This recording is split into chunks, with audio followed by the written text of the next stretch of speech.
Hi, this is Aaron Collins with Paranormal Crossings. So, like anything else in life, Paranormal Crossings has gone through some changes. We have a new show. It's 2018. You may have seen that we have a new co-host, or I have a new co-host, my wife Christina. And so, of course, I'm excited about that.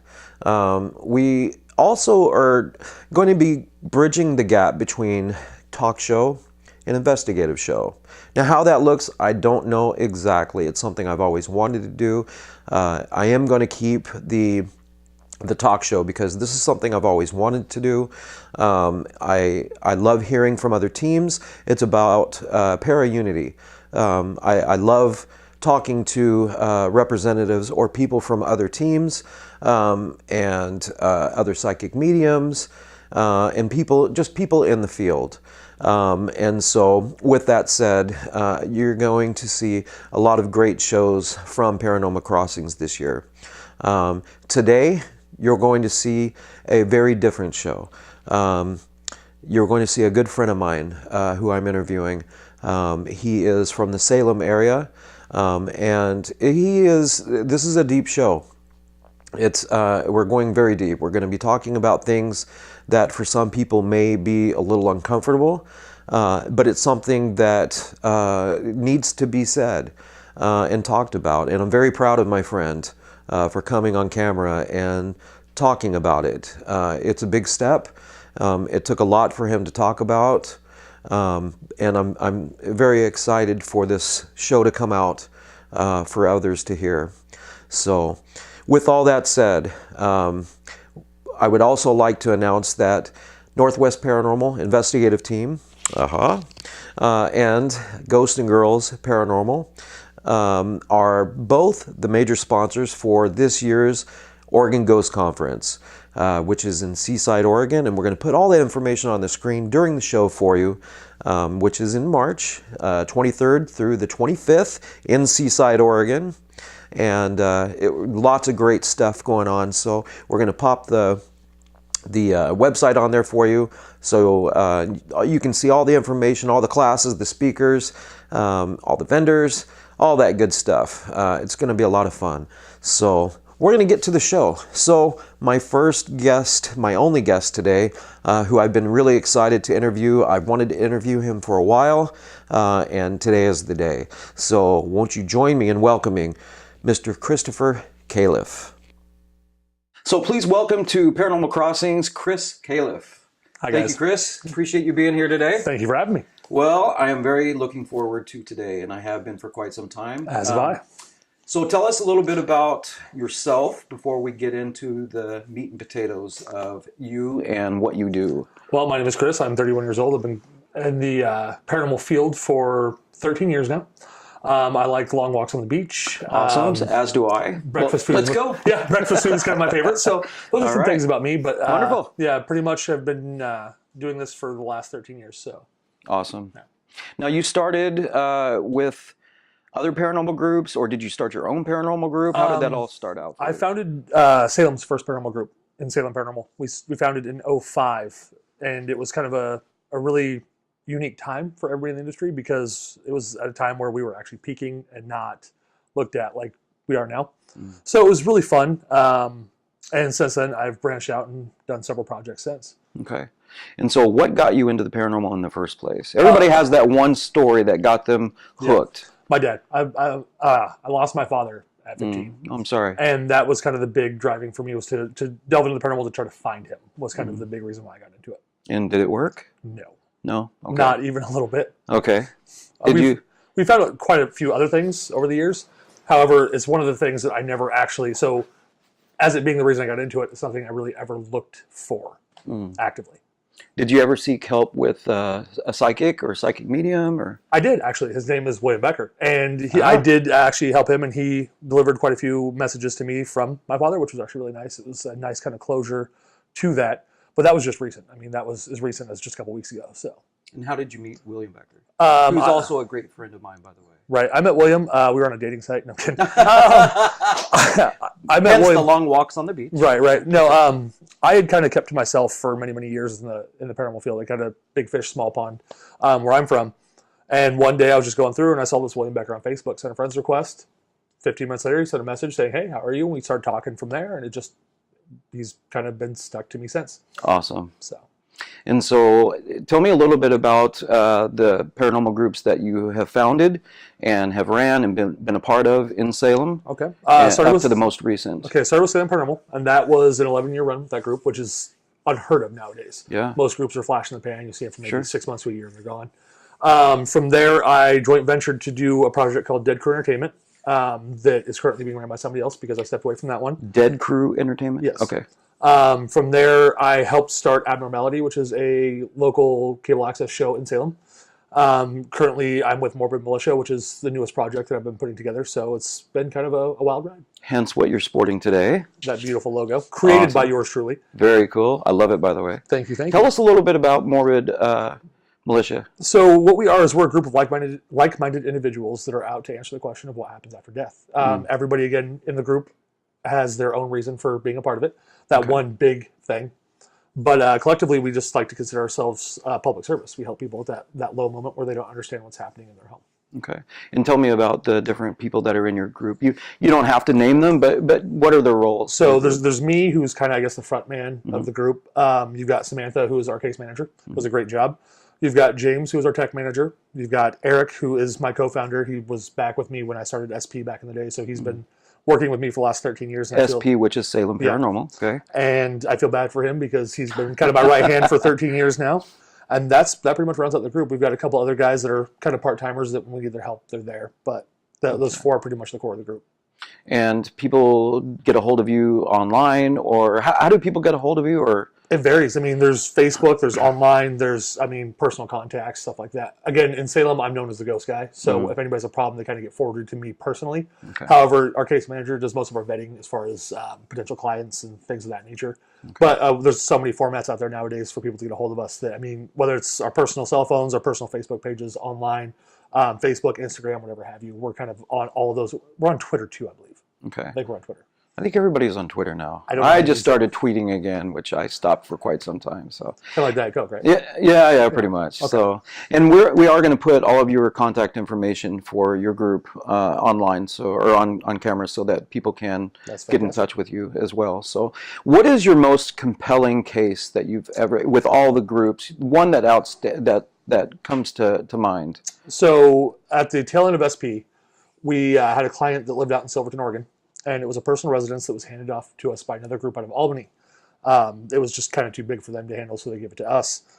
And it was quite possibly the weirdest case, because I'm not one... So I've always been fascinated by cryptozoology and all that type of stuff. However, I've never had a case where that's directly tied in. And this person's particular home, she had a 3-story, just really gorgeous home that was found in the beginning of Silverton. However, there was kids' clothes and kids' stuff scattered everywhere. She had no kids. She had no kin that was children at all. We ended up finding things like strychnine in her basement, like a vintage bottle of 1930 strychnine. Wow. Yeah. So it was just a unique case in the fact that we could not quite figure out what was happening in her home versus what the client had brought into the home. So it was, that case was so bad. I had members that would come out of the house and vomit. I had one member that was going through a room and a light bulb burst right by his head. Yeah, it was definitely one of those cases that sat with us for a while, and it actually affected the mood of the group for months later. A lot of people had a really bad time getting out of that funk months after that investigation. Now, take us through an investigation with you, okay. From beginning to end. What does it look like from the time that someone gets a hold of you until you leave an investigation, or you're completed with an investigation? So we don't take on more than one case at a time.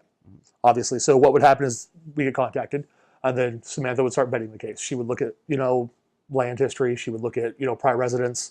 She would do research as far as background on the residents themselves, people, and their claims of activity.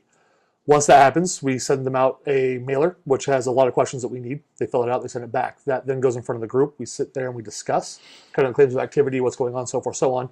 Then we detach 2 people out there to go and actually do a interview with the client. So answering any questions that we didn't get answers from in the first place, and asking a couple new ones as well. Sometimes you have to repeat the same ones to make sure that the information is correct. Comes back to the group. Again, we discuss it as a whole. If it's a case that we decide to take, we then go out there, schedule a time to investigate.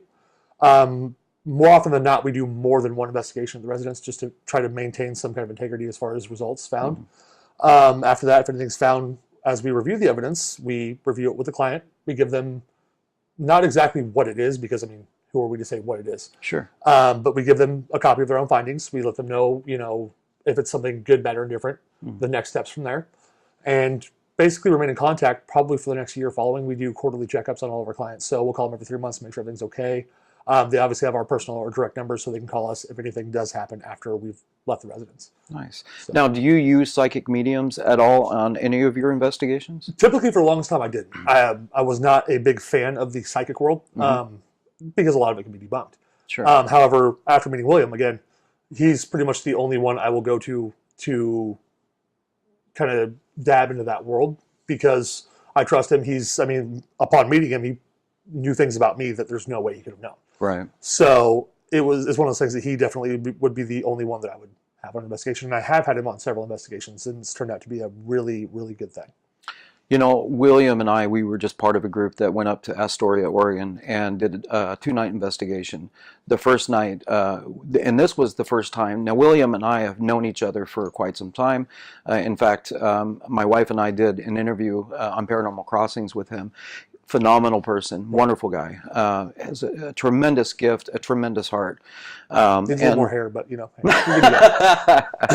So this was the first time that he and I had actually done an investigation together. Right. And he just kind of stumbled upon me. I was investigating on my own in this particular basement of this hotel, and I felt compelled to get on my knees and take pictures of the staircase.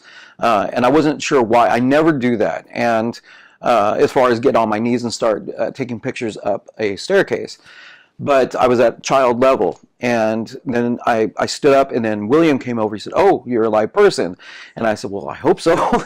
And he said, I told him, I said, I just felt compelled to take pictures of this staircase. Long story short, he said, "Why is that little girl standing on the staircase right there?" That made total sense to me. Right. And from that point on, he and I made this contact with this little girl spirit. And it was such a wonderful connection between William and I and this little girl spirit. Right. And so with that said, have you had the same type of connection with William on cases that you have had? Well, both. Personally, William has helped me with a lot of things. As far as like health issues and things like that Sure. I've gone through, he's been able to help out because he was able to diagnose them before doctors were, which is to me a truly amazing talent. However, there's one case that rings the most in my head as far as it comes with William. We were working a disappearance case from the 80s in Salem, and William had no idea about the story. He had no idea what all the disappearance entailed, not even who the person was. Not only did he get the name correct, he got the vehicle that was last seen correct, date correct. He got so much of the information just being out there and vibing the whole scene that it blew me away. Mm-hmm. Because, this is a case that's very near and dear to me. I've been working it off and on for the last 10 years. And for William to go out there once and just be like, this is what's happening, and to sit there and jaw drop on the floor and be like, okay, how does he know all this stuff? It was really, really compelling. It was really awesome. It made me, I kind of bonded with him over that because, again, it's something so personal, and for him to be able to just know and be legitimate in what he does, it made it really easy to click and mesh, and kind of, like I said, been by my side since. There's been so much controversy when it comes to psychic mediums. Like yourself, I've been doing this for a very long time. I have used lots of different psychic mediums on my team. I have June Lundgren, right. Who I've used. She's a very dear friend to me. William and I are really good friends. And that was the first time I've ever done any type of investigation with him, and he's just tremendous. Right. And so, with all this said, you have something next to you on the table, which I'd like you to show, and it's William Becker's new book. I encourage you all, we're going to put on the screen how you can order yours today. And William Becker, yes. And I'm sorry, folks, but no, I'm sorry, Chris, but this is my signed copy. Thank you. Because William is in our studio watching our wonderful conversation today. Creepily watching us. Yeah, creepily. But, it's okay. That's right. William Becker, buy it. Absolutely, today. A wonderful man, and he just did a travel abroad, and so actually William is going to be on our show. He's an upcoming guest. He has been on Paranormal Crossings before, but we're really excited, Christina and I, who will be on the next Paranormal Crossings to help me interview the wonderful William Becker. We also have June Lundgren and Wendy Stanton-Phillips, who are also part of NW Paranormal, but they have broken away to form their own special group, Ghost and Girls Paranormal, which deal with negative removals. And we have many, many more wonderful shows coming up. But we had to plug William because he's such a dear friend to both of us. Yes. And encourage you definitely to buy his book. We'll flash on the screen his website, and you can also sign up for his newsletter, Paranormal Insights, and so all kinds of great stuff. He does classes, yeah. Absolutely. There's lots of great things that you can learn from Mr. Becker. Right. So, with all that said, it's funny because so many people have said, I would never use a psychic medium, right. I don't believe in that, and blah, blah, blah. And here you had never done that before, but then here he had told you things that there's no way right. he could have known. Now, I have done this, it's happened to me on numerous occasions. Even though I have used June on so many occasions and other psychic mediums, and even William has done readings for me and my wife when we did the last Paranormal Crossings interview with him off camera, it still blows me away. And I still can't answer. I tell you how they do this. Right. Other than it's a gift. It has to be. I mean, at this point, this late in the game for people like us who've been in this for such a long time, I mean, it's easy to discredit it and say, no, that's not the case. That doesn't happen. However, when somebody stands out with that gift, and you can obviously see that it's somebody that is stepping forward and using it for the right reasons and not for publicity or just to guess, but somebody who's automatically like, well, this, right. for my example, I met William in a coffee shop in Salem. We walk in. I'm a hugger, so throw a hug on him. And he steps back. I am too. Yeah, he steps back and goes, something's wrong with you. Well, thanks, man. We just met. I appreciate that. That's great. Oh, gotta go. Yeah, it's time for me to go. It is called Coffee Rush, right? Yeah. So I better rush on out. He goes, left lung. What's up? Well, I'm a blood clot patient. My left lung has been just wrecked by blood clots over the last decade. So for him to be able to pull it out and be like, oh, well, there's something wrong with you, and to like go to the specific side and organ in which was taking place, it was kind of like, that's pretty compelling. Yeah. Do I have cameras in my home, or are you actually this good? So wow. Yeah. It was really a unique experience, and from there, it's just he's been able to do that stuff. Like he'll call me out of the blue. How you feeling? Well, not great. He goes, I figured. That's what I'm calling. Yeah. Like where the camera's at, right? That type of thing. So it's amazing. Well, and I also met another young lady at Astoria, and she's actually a student of his that she's been taking classes. That's scary. And yeah. That's scary. And so, but it was exciting to see one of his students and how well she's doing with taking his classes and really learning to use her gifts. Right. And so just a great guy. So. Well, he's a phenomenal teacher. I mean, even for me, somebody who's been doing this for so long, he's found ways to help me improve. You know what I mean? I mean, I was a big fan of provocation in my younger years, obviously, because you tend to get great results when you provoke. However, working with William, I mean, he's found other ways to be able to rein me in and kind of harness the energy that I am to being the best investigator I can be. Right. So, I mean, not even just in the psychic realm, as a friend, as a brother, as a life coach, he's just an amazing human being. Absolutely. So I agree.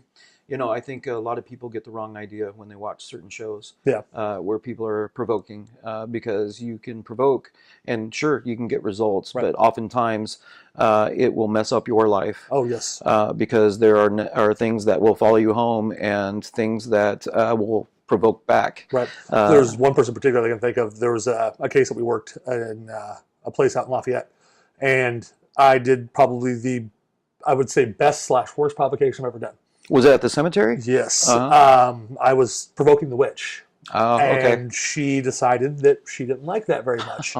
And then wreaked hell upon my life for the next long time after that. Wow. So it took William going out there with us just this last summer to kind of set the peace with her because every time I'm out there, she was gunning for me. I mean, on EVP, on Ghost Box, anything we could find, it was Chris. Wow. I'm going to get you, Oh, my God. So William walks out there once, looks right at me, looks out there and goes, yeah, she doesn't like you very much. I'm like, I bet. Makes sense. So tell us a little bit about Salem Paranormal. Now, this was one of the longest running paranormal, well, the longest running in Salem from what I gathered. Yes, second longest in the state next to Martina and her husband. I can't remember what their group was called before they retired a couple years back. We actually took the mantle for being the longest running group after they had ended up retiring. We were together for 11 years. It was a lot of fun. I mean, we've done a lot. We had done a lot of cases together, but it was one of those things that over time things just stop working. I mean, I relate so much of what we do, especially in a group setting, to a band, right? Mm-hmm. Sure. You can only do so much before creatively you just start to separate and go different directions. Right. And that's a lot of what was happening in the SP world that forced us to kind of have to maneuver out and do our own things. However, we're still close. A lot of us still talk. There's talk of doing a one-off later this year, just to get the band back together for a night and have a little bit of fun. But outside of that, it was definitely time for all of us to grow and do our own things. And then how do you think that's helped you grow as a paranormal investigator, breaking away? I think a lot of it has to do with, I mean, you can teach an old dog new tricks. I mean, you're kind of stuck in your ways. But then when you decide to go do something else and give that your all, you can find new ways to do anything.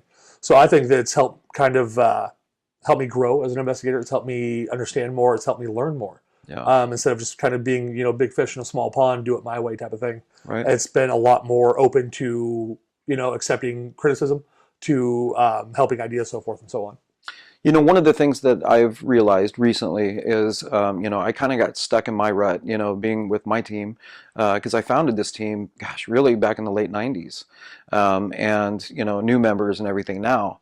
I'm the only original left, but, we all, went separate ways for various reasons. But working with these other groups, these other individuals this last weekend up in Astoria really opened my eyes to working with other people and seeing their techniques and me growing as an investigator. That's what it's about. Right. We all may have different views and have different techniques, but it's all about working together. Well, it's the idea of unity, right? The idea of exactly. I mean, everybody in the field talks about it. That's one thing that is constantly dropped is the idea of para-unity. We're all supposed to be in this together. Right. You don't see doctors, hiding cures for such and such from each other. They all work together for the one common goal. And that's something that we all should be doing. It shouldn't be territorial. It shouldn't be, who's more popular or cliquey or whatever have you. It should be simply we're all doing the same thing to help each other to achieve the same goal, because the goal at the end of the day is the same. We want to help people in their worst moment. Right. We want to be able to try to document and figure out what's actually happening. And let's be real, we would like the proof. We'd like the proof to validate everything that we've seen, and we've been a part of. So I don't understand why that's not something that's more talked about out in the open as far as investigators go, is that unity. Because I believe that, I'm part of Morbid, you're part of AW Paranormal, but there's no reason why there should be a defining line between both of us. Exactly. You know what I mean? And that was my purpose with Paranormal Crossings. Right. That's why I chose not to do an investigative show. That's why I wanted to talk to people such as yourself, right. Other people with other teams, because I wanted to bring us all together. Right. I wanted to hear about your techniques. I wanted the public to hear about other groups' techniques. I wanted to promote other teams, right. For that very reason. So tell us a little bit about your personal story. Tell me about, you have two beautiful girls. Yes, I do. And I can say that because I have seen the pictures. Yes. And from what I have seen, you're a great dad. I've seen the pictures of the painting the fingernails. Yep. And still have a pink thumb as we speak. So I love that. I did that with my stepdaughter growing up. I was the dad that had the girls all spend the night and have the slumber party, and then made them all breakfast, and then I was the one that they put the makeup on, and I literally and the false eyelashes and the fingernail polish. So with all that said, tell me about kind of the things that have gone on with you personally, and how has that affected your state of mind now and moving forward? Well, I mean, spending 13 years in the dark, living through night vision, dealing with people at their worst moments, and dealing with a lot of negative and that type of stuff, it really does tend to pull on you. Things do start to happen that you're not very proud of. I know quite a few investigators, myself included, that drinking was one of the things we picked up. It was one of those things that helps deal with all of the traumatic stuff that you're dealing with. I mean, when you walk into somebody's home or business, you hear about their life, you hear about all the bad things that have happened. So, things like drinking were happening, things just no sleep. It was bad. It was bad for a minute. And it took a toll on my mental health. It came to a head just this last year where I attempted to take my own life. And it was a very scary moment for me. It was a very scary moment. All the things that I'd done and all the things that I'd been a part of and all these bad choices that I'd been making inevitably cost me everything. Cost me my wife, almost cost me my team. My daughters, it scared the hell out of them. So what it boils down to is that, mental health was definitely affected because I wasn't taking care of myself, not just going to the gym or drinking more water, but I mean, mentally taking care of myself, being able to seek the right kind of help and talk to the right kind of people you close yourself off, you isolate, and it just takes a toll on you mentally and physically. So, How do you feel now? I'm honestly, I feel great now. I have not had a sip of alcohol in a while, so that's pretty awesome. Good for you. Outside of that, just taking care of the mental health, doing that thing daily, going to the gym, obviously drinking more water, eating better, except for pizza. But it's been a really unique roller coaster. I mean, things fall apart every so often in life, and it's the ability to pick yourself back up and climb back up that mountain. There's that old saying that the wolf on the top of the mountain is never as hungry as the wolf climbing it. That's true. So it's good to be back in that position, to be hungry again, to be passionate again, to be motivated again, to be able to get out there and do and achieve all these things that I would like to achieve. Good for you. We had such a great conversation, all of us, before filming. And so I really got a chance to know you better. Yeah. And for one, you're a great guy. Oh, I appreciate that. Great father. Thank you. And you really, I know it hasn't been easy. Yep. And, we all got to share our personal stories with each other. One of the things that I've learned is to never go back, always move forward and learn from our mistakes, learn from our struggles. And one of the things also I have learned is through life is through the pain, it just reminds us we're alive. Yeah, that's fact. And so, and I have that reminding me every day because I'm in pain every day due to my health struggle. So, with all that, what do you have planned for the very near future? The very near future. Yeah. Well, so and let me back up. I'm sorry. Oh, no worries. Congratulations on the sobriety. Thank you. Congratulations on seeking help for. That's a tough thing, the attempting suicide. Right. It's a very real thing. And so we are going to put on screen please. The 800 number for getting help for attempting suicide or any kind of mental health issues. Well, the big very important. The big thing with that is for everybody to learn that you're not alone. Right. Exactly. The big thing is there's such a stigma that comes with mental health, especially suicidal ideation. Yeah. Depression is swept under the rug like it's not a problem. Right. Suicidal ideation nobody wants to talk about because you have those differing opinions that you're selfish and you're that and the other. But until you're in that spot, until you're that 1 second off, that one just millisecond off of being all right, you don't know what it's like to be in that position. So it's a really big thing that people need to, I think, it's an epidemic that people need to talk about. I've lost a lot of great friends to suicide. I know plenty of people that have had their own attempts and their own thoughts about it. So definitely it's something that needs to be discussed, and especially in our community with what we do, I think that's a bigger thing that we need to be discussing out there so people understand that, we come across as these larger-than-life individuals, we're these rock stars or we're these whatever. Even we can fall victim to mental illness, and that nobody out there that's watching this or that sees us or talks to us is ever alone in those type of situations. Absolutely. So I'm a big advocate for that. Yeah, I agree. And we just lost somebody else in this community. I'm not going to mention, but she took her own life just recently. Pretty sad. But you're right. Having a TV show and doing the other things that I do, people look at us as you guys are larger than life, and you're completely happy, and you have it all together. And that's not always the case. I mean, I have my struggles, and I have my own stresses and things like that. So it is important to bring awareness and always talk to somebody. You're not alone. And that's the biggest thing is I'm proud of you for coming forward and speaking out about it, because it's real easy to not talk about it and keep it private. But the fact that you're coming out and speaking about it, especially in your position, being the face of Morbid Militia, excuse me, and in the paranormal community, that's huge. We need more people like you to come forward that are suffering from depression, because people look at people like me. I have 2 spinal diseases that I suffer from every single day. It takes all my strength to get up out of bed and to do anything. I am on medication for this stuff. And people say, well, how do you put a smile on your face every day? Because I love life. No matter what pain I'm in, I love life. I have things to live for. Well, I can relate to you so much because, I mean, first off, for the last 10 years, I've been a blood clot patient. And every so often I get these things called pulmonary emboli showers, which is when a blood clot breaks loose and it breaks against your organs. It's crippling pain. It causes me to seize up. It causes me to fall to the ground. I don't know how many times my daughters have had to come running up and be like, Daddy, are you okay? Because Daddy dropped to the ground because of this pain. On top of that, I just got recently diagnosed with stage 1 Parkinson's, so that's something that we have to keep our eyes on for the next couple of years. However, I did have a giant cancer scare that turned out to not be cancer, so I'm thankful for that. Yeah, that was really awesome. But yeah, I mean, that's the thing is that, we show up and we're like rock stars. We look great on social media. We look great on the websites and all that stuff. However, we all have, that personal life behind the scenes. And with the suicide stuff, especially, that's something I want to bring to the forefront and use whatever kind of, I guess, weight would be the proper word that I have to push that out there. Because I was asked one question about a year ago, and that's, if you ever got famous, what would be the one thing you stood for? People stand for ending world hunger, or for domestic violence, or for, all that stuff. Mine was suicide. Being somebody who's lived through it, who's had those thoughts, I can speak for people in my crew that still, to this day, deal with those thoughts. Yeah. And to be able to get up every day and do what you have to do, and do it with a smile on your face, like you said, both being in pain and under mental duress, those are the strongest people in the world, and they don't get enough credit for the things that they have to deal with. Absolutely. Yeah, it sucks to, have a broken foot and get up and go do something, but when you're getting up every day and you have the thought of, I don't want to be here anymore, and you can justify that thought, and yet you still go through that day, you do the best that you can, and continue to go, that's really awesome. That's right.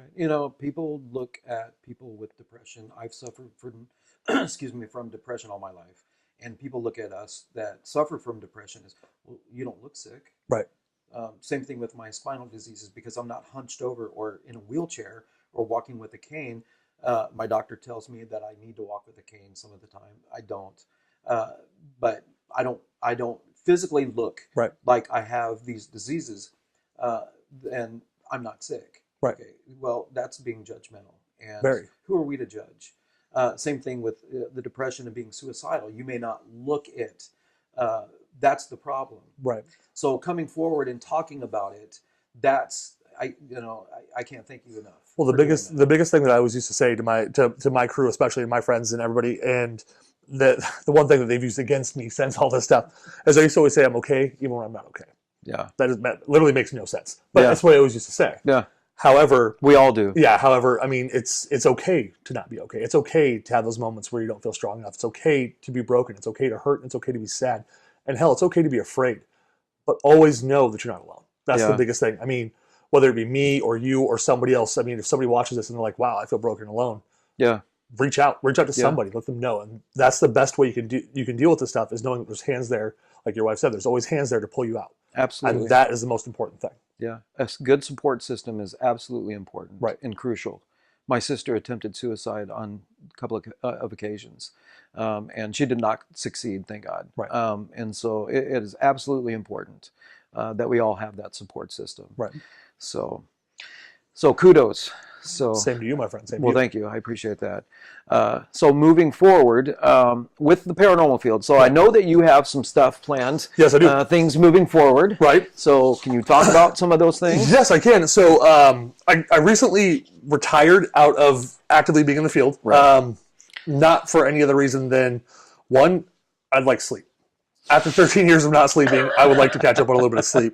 But what is that? Yeah, right. Also because I have a lot of things coming down the turnpike that need my attention on the opposite side of the fence, right? Mm-hmm. So Morbid itself is turning into Morbid Arts and Entertainment. So we're becoming an LLC on top of just the group itself. Perfect. And we're starting to put out some new content, some new things to do. So, for example, March is going to issue the next wave of ghost tours in Salem. Oh, so nice. we're gonna be getting ghost tours on Friday, Saturday nights in Salem in March. Now, is this outside ghost tours? Outside ghost tours. Ah. So it's a 2-hour-long tour with 2 stops to be able to investigate. Gear will be supplied, so you can learn how to use our gear, be taught by some of the people that I've trained how to use it and what to do, questions to ask, so forth and so on. That's big thing number 1 that's coming down the turnpike. Number 2, this Halloween, we've actually been working with the city of Silverton to put on a pretty awesome Halloween event that I can't talk about in specifics outside of the fact that it will be awesome. Okay. It will be fantastic. Lastly, 2019. So I know that you're big with the Ghost Conference and all that type of stuff.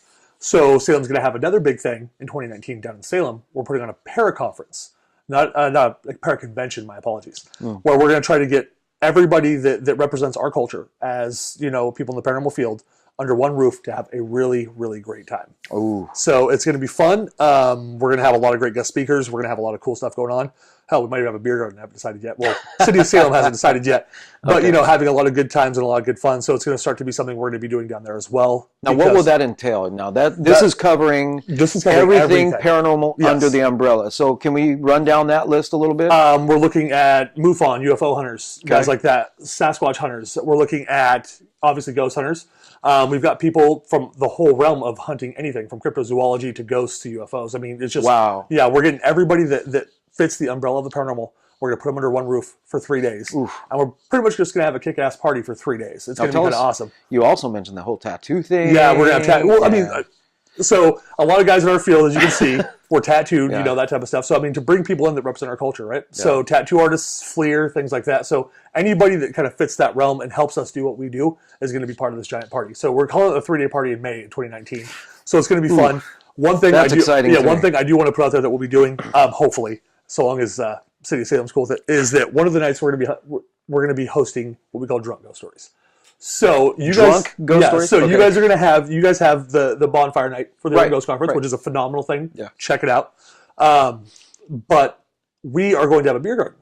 Okay. And the idea of this beer garden is I'm going to have my tech manager. His name is James. Mm-hmm. Very great guy, great storyteller, probably one of the best storytellers I've met. And we're gonna have a bunch of folks, and we're gonna have a couple drinks and tell some ghost stories. Now, how does this work with your sobriety, though? I will not be participating. Okay. I will not be participating in said drunk ghost stories. I will actually be leading what we're calling spooky stories for kids. So I like that. Yeah, I mean, it's kind of an all ages thing where you can tell, the kids can tell spooky stories with a flashlight, so forth and so on. That's the part that I will be leading. Okay. James, my tech manager, will be leading the after party thing. Gotcha. Okay. So it's going to be a great time. It's going to be a lot of fun. That's really exciting. Yes. That's a huge undertaking. Oh, very much so. Wow. Yeah, it's one of those things that at first I was like, I need something to fill my time. Now I'm like, I really wish I wouldn't have done this, but it is what it is. So. But that's going to be phenomenal. Yeah. I mean, what we do at the Ghost Conference is huge. Yes. But I like also the fact that you're covering everything under the paranormal umbrella. Right. And so, because we do, I mean, we were talking about this before. We do cover, all the ghost stuff and the psychic, stuff, and even more. We have some more surprises coming this year too. But I like the whole UFO, the Sasquatch. Speaking of which, can I ask you a question about the Oregon Ghost Conference? Yeah. One, who's the main sponsor of it this year? NW Paranormal, Investigative Team, and Ghosts and Girls Paranormal. Fantastic. Yes. I do have one question though. As I was reading, I'm going to ask you this on your show because you're the man who can answer it. Okay. What was it? I got a reference to my case manager. What was the name of that particular class? It's like paranormal, but it's not. Yeah, what is... I saw that, and it was definitely made me a little bit... I giggled. I tee-heed a little bit on that one. Case like paranormal. I can't remember who's teaching that. I can't remember either, but I read that on the class listing. I just had to bring that up. Yeah, that was one of the... Because I am part of the planning committee, that was... we had a... you were actually there that day. We had a swarm of people that had applied to be part of the, a speaker, vendor, and teacher, that kind of stuff. And that was one of them that we approved. We were looking for not the same thing every single year, because this is our 7th year for the Oregon Ghost Conference, and that is one. And I can't remember off the top of my head who's teaching that class. Well, it was just a phenomenal idea. I heard it. Yeah. And that stuck in my mind. So I'm like, oh man, now I have to figure out what this is about. I have to be there for that. Yes. So definitely you guys have done a great job. I mean, like I said, ours, obviously no direct competition to what you guys are trying to put together. Sure. And at some point, maybe in a few years, we'll collaborate. That would be However, great. It's just one of those things that I think it's really cool to be able to bring so much more light to all of what we do in so many formats. Well, maybe we can come down and be a vendor down there. I think that would be fantastic. Yeah. Yeah. Well, and again, the Oregon Ghost Conference is this year, March 23rd through the 25th, Seaside, Oregon. Yep. And so you can go to OregonGhostConference.com for more information. And again, NW Paranormal Investigative Team and Ghosts and Girls Paranormal are the major sponsors this year, which we were glad to do so. This will be the first time that we've done that. So. Right. And we have a lot of great surprises this year. You can go in on the website and see all the wonderful classes that are being given this year, and the speakers, and just lots of cool stuff. Sadly, Morbid will not be a vendor this year. However, we will be there. You'll see everybody decked out in the black and the white. We will be there. Yes. So it's going to be a lot of fun. And who doesn't want to go to Seaside? Come on. That's true. Beautiful there. That's true. So we're happy to have our home there for now. And Seaside's been great for us. In fact, I had a meeting there just this last weekend with the Chamber of Commerce, and that went very well. Very nice. Very nice. They're definitely on board with having us there, and they've kind of welcomed us with open arms. You guys have been doing some wonderful stuff with that, so I definitely thank you. say. It's all about, here's the thing that I've always done in life, and I do that with my investigations, and that is treat people with respect. Right. Do unto others as you would always have them do unto you. And that's how I am in life, and that's how I am on my investigation. So I treat spirits with respect. Right. They treat me with respect. Right. And there was a time I did provoke, and when I was just a baby in the paranormal, then I definitely got it back. Yep. Well, last summer we did a 6 stop cemetery tour. So we went through 6 local cemeteries last year, did 6 investigations. Are you working out a special deal with these cemeteries to do these tours? And is this like an annual event now, or Yeah, was last year the first one? It started. So the idea started with we were going to do a different tour topic every year, every summer. However, the summer cemetery tour garnered so much attention last summer that we're going to continue doing that every summer. So it's going to be first annual, second annual, so forth and so on. Last year was 6 cemeteries. We partner with our community and talk to the boards or the owners or whomever, the county, and get our permissions, because obviously, do not go into any place illegally. You have to have your permissions. Absolutely. You hear that, kids? Do it right. Yes. But we get our permissions from whoever the authoritative figure is, and we go in there and we have a little bit of fun. We take some photos, audio, all that type of stuff, and see what we can find. Awesome. Yeah. So, you mentioned before that it's not like open to the public, or it is open to the public? Last year it was not. Last year it was definitely, as far as public goes, people won a couple spots off like raffles and stuff like that. We did some meet and greets. And we did have a couple special guests, like I said earlier, the Vixens of Horror, who are amazing. Check them out. The Oregon Paranormal Society out of Jefferson, they're not so amazing. Don't check them out. Billy, I'm looking at you. But we had some special guests. However, this next year, no, Billy. I didn't say that. No. Yeah, he started a war. So the reason why I'm back in colors, so I'll tell you this right now. Okay. So I retired about 2 weeks ago, right? 2 weeks ago now? I retired from the field. So I got issued a challenge from Billy and the Oregon Paranormal Society that they were going to come to Salem and hunt us. Oh. So that was kind of a battle cry to me. Okay. So as you can see, Billy, I'm back in colors and I'm coming for you. All right. Anyway, so this year we were kind of thinking about trying to find a way to get the public more involved. Okay. We haven't exactly figured that out yet. So as that happens, obviously people will know. But at this point, we're trying to still figure that out. So you're a big deal in Salem because you are known as the ghost guy. Yes, sir. All right. Which is funny because at the studio where I was doing the Paranormal Crossings where we got our start, embarrassingly enough, I was in the restroom before filming, and I'm in the restroom, and this guy walks in who I'd never met before and said, "Hey, you're the ghost guy." So I was known at the studio as the ghost guy in the TV studio. So I've been called. How does that make you feel to be recognized? I mean, I've been recognized at Walmart, and this kid wanted his picture taken with me at Walmart, which is strange for me. But and I've done autographs doing the Shanghai Tunnel tour. So how does that feel for you to be recognized and known as the ghost guy and all that? It's good and bad. I mean, you take that front man image home with you. Yeah. So you don't exactly act accordingly. So it kind of sucks to have that kind of limelight on you all the time. However, a lot of times it's fun as well because you give people an ideal and a hero to strive to be around, which is really awesome. However, it's cost me 2 marriages, so obviously it's not that great. But it's always kind of fun to be somewhere and be like, oh, dude, that's the ghost guy. Like, I saw him. He's that guy. Yeah. Kind of gives you that little ego boost. At the same time, you're like, dude, I'm trying to buy, a pack of hot dogs. Leave me alone. So Right. it goes hand. It's kind of hit and miss. Depends on the day. Yeah. What about for you? I mean, do you dig it? Do you not?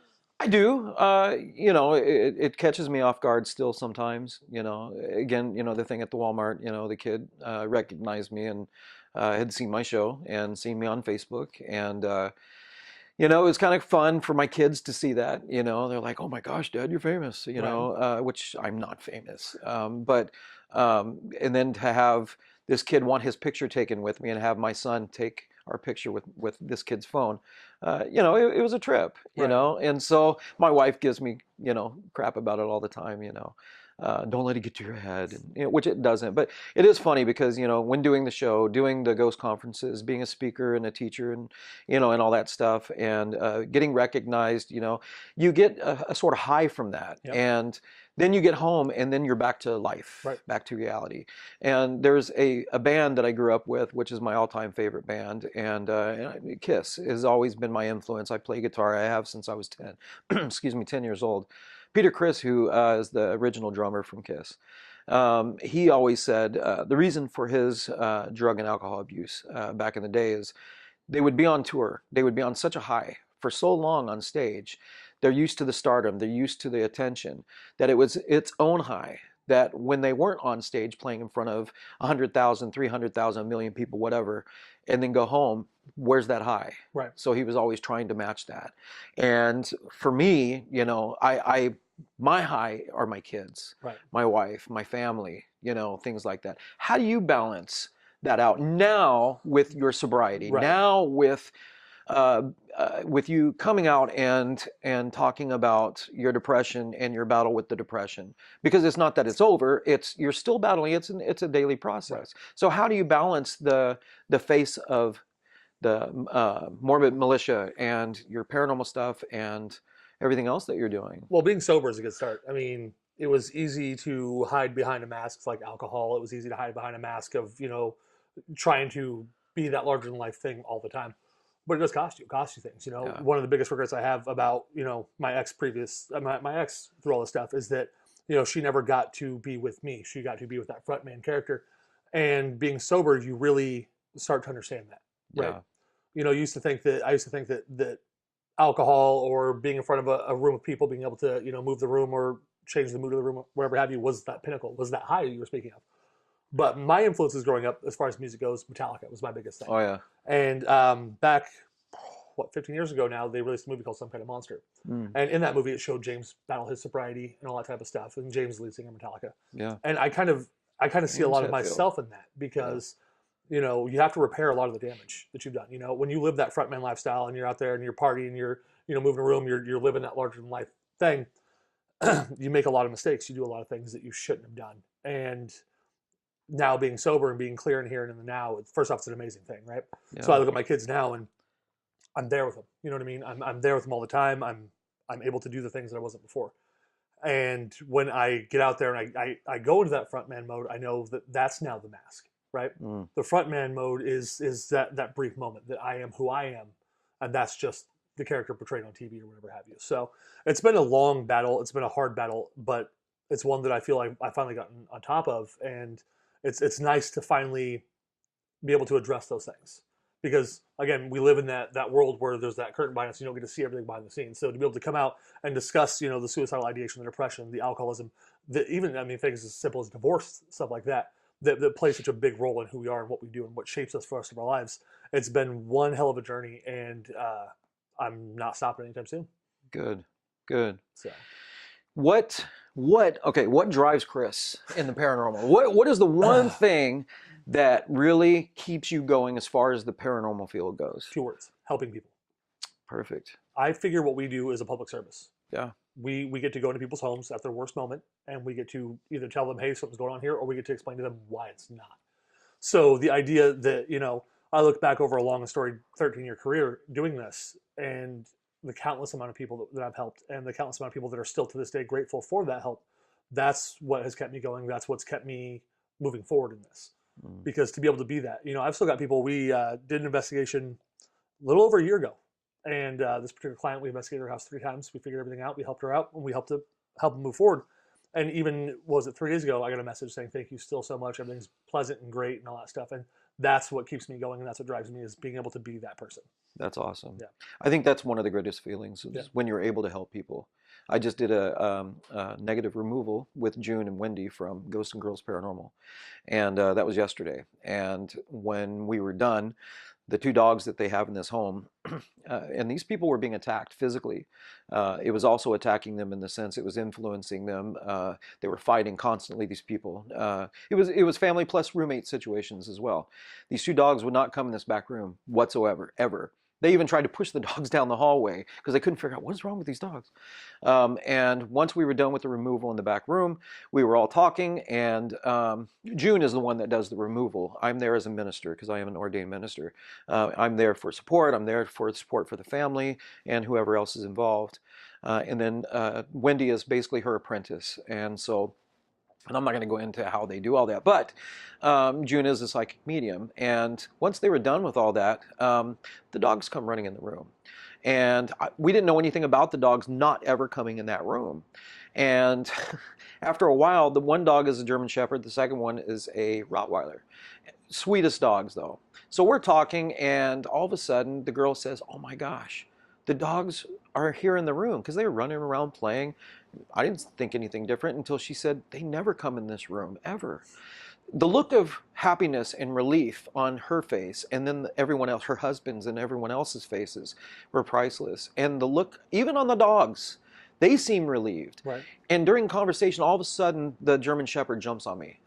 Now, it's a huge dog, and her head was above my head, and it was as if she leaned her head down as if to hug me. Right. And I think it was their way, because then shortly after, the Rottweiler did the same thing, thanking us, like, thank you so much, because this was so negative. It was really taking an impact, or making an impact on all of us. Right. Have you felt or been in a case where animals were associated and you got the same similar type of response from family and the animals, or noticed that? Not really. I mean, most places we go to, I guess most people we've investigated for, they either remove their animals when we're going through or not. That one I was talking about, the case I was talking about earlier with the lady out in Silverton, she had a dog that would not go downstairs. And it was a Doberman Pinscher, and it would not go downstairs. After we pulled the bottle of strychnine from the basement and removed it from the house, the dog went down there, looked around, sniffed, came flying back up, and it was a really cool feeling. Wow. But I mean, the ones that really get me are the ones that I can remember one case in particular. So we had this case in Dayton, and my ex-wife was sitting out and talking to the client. We were inside investigating. About 2 hours go by. We go outside to try and check and let them know we're wrapping up. And we get everything packed away, heading on the way home. Ricky, my ex-wife, was talking and telling me about the story of this woman in her childhood, where when she was a child, well, more of a teenager, they had somebody living in their attic. So it was that constant sense of paranoia, a lot of stuff since that event happened. Well, talking with her, it helped her out so much that she was able to, go seek counseling and do the things that she needed to alleviate that sense of paranoia. And like the hug that we got when we went back to show them that we had found no evidence and that, we thought she was on the right road. She hugged us all and was so thankful and so grateful for everything that we did. Like, those are the things that really, really stand out to me about what we do. It's definitely a good feeling when the client is relieved. Yes. It's like, okay, we've done our job. Yep. And I think this is why we're curious. We're in the field because we have our own questions, Right. and trying to seek answers, but we're also in the field, those of us that are in it legitimately, to help people. Right. That's the whole point. And so I love cases like that. Yeah. So what else do we have to look forward to with, first of all, let me ask you about the name. Okay. All right. Morbid Militia. Right. Tell us a little bit about that. One of my friends, Tim. So we were sitting outside and we were just talking one night. It was after the collapse of SP. And Eric, one of the founders of SP that founded this with me, had told me that night, he's like, you know what? I know at some point we're going to start doing this again, so we might as well just name something and go. So I remember we were talking, and I asked my buddy Tim, what do you think? What do you think would be a good name? And he just dropped Morbid Militia. And we were all kind of like, it's a mouthful. That's definitely a mouthful. But, Eminem. yeah, but it really stands out.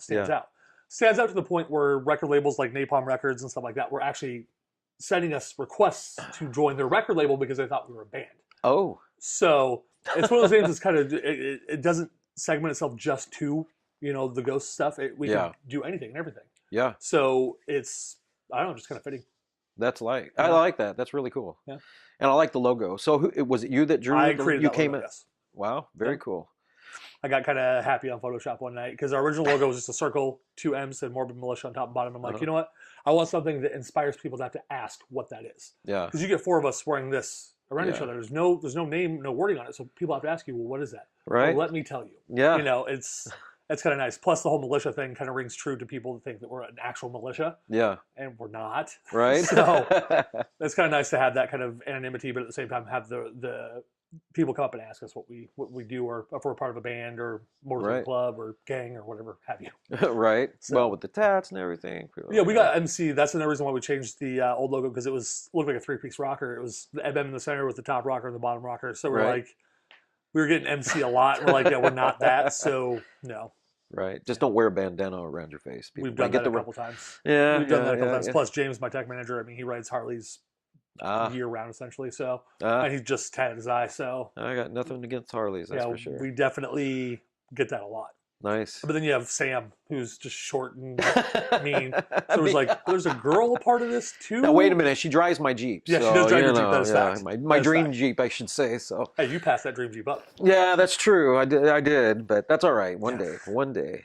So, I'm looking forward to working together. Yes. And I'm looking forward to you coming down to the Ghost Conference, Yes. which the Oregon Ghost Conference is, again, March 23rd through the 25th at Seaside, Oregon. Learn more about it. Come see us. Tickets should be up soon. We have all kinds of great speakers, teachers, classes, all kinds of cool events. It's a whole weekend. I'm hosting one of the investigations again this year. We also have the ghost tours again, all kinds of crazy cool stuff. Again, it's March 23rd through the 25th, Seaside, Oregon, and you can find out more about it on OregonGhostConference.com. Thank you for tuning in to Paranormal Crossings with our good friend Chris Califf, who is from Morbid, Militia, and Salem, Oregon. Yep. And he's got some exciting things coming up. We're going to put on the screen his contact information and get a hold of him. Great guy, as you can tell. Also, more about the suicide hotline and more information on that. And thank you for speaking out again on that. May I say one thing before we close Absolutely. today? I just want to let everybody know on the topic of suicide that it is an epidemic that people are not talking about. If you have those feelings, those thoughts, or those anxieties, feel free to reach out to myself, to Aaron, to anybody that you might know, because that is what's going to help you get through this. That you're not alone. You will never be alone. People like us are always here to help you no matter what. So if you have those issues or those thoughts going through your head, please, I encourage you to reach out, because even people like myself have dealt with those, and it's the support of the others that got me through. So I encourage anybody to call the number or to reach out to somebody you care for and have them help you get through this. Very well said. Thank you. And I agree. Get a hold of me. Get a hold of Chris. It is important to have a good support system. And don't think you can do this on your own. Always reach out. There's always someone waiting. And we'll post that on the screen for you to get a hold of. Our contact information, feel free. Bombard us. Yes, please. We're waiting for you. So thank you so much again. I look forward to seeing you. Come see us at the Oregon Ghost Conference. We will both be there. And contact Morbid Militia and get a hold of these guys. If you have an issue, get a hold of Morbid Militia in the Salem, Dayton, Yep. I don't know all the areas down there. We travel basically anywhere. I mean, we've gone as far as, Southern Washington to Northern California. So Awesome. Bring it. I mean, whatever you guys need, we're here to help. All right, great. So we're going to put their information up so you can contact them. And thanks again for tuning into Paranormal Crossings. Again, William Becker, a good friend of ours, we're going to be interviewing here soon for the second time as a guest on Paranormal Crossings. And you can also get a hold of him on his website, which you'll see on the screen. This is his newest book. I advise you, go online and purchase his book. It's $15.99 online. You can go through his website. William's a great guy, a good friend of ours on the show, and personally to you and I both. And so definitely get a hold of us and see all the wonderful things that we're doing. We got a great year coming up. So we got a lot of good stuff. You've got a lot of great stuff in the works. I'm glad to see you, man. This is definitely the year. So thanks again. Appreciate you coming up here. So thanks again for tuning in. We'll see you next time. Take care, guys.